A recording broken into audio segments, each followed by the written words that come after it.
বিশ্বনবীর একাডেমিক প্রজেক্টগুলো তিনি হ্যান্ডেল করতেন। যায়েদ বিন সাবিত ছিল বিশ্বনবীর ব্যক্তিগত সচিব।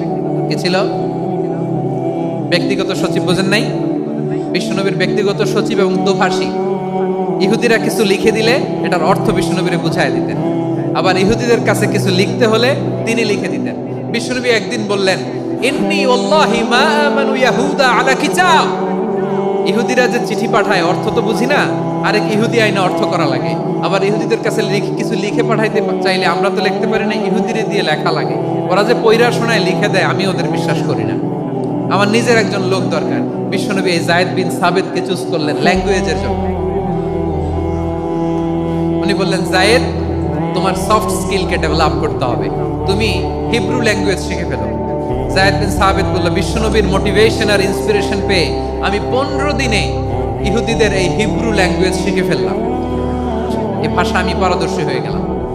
এরপরে ইহুদিরা চিঠি লিখে পাঠালে আর কোনো ইহুদি ডাকা লাগতো না, আমি নবীর এটার অর্থ শুনে পরে বুঝাই দিতাম।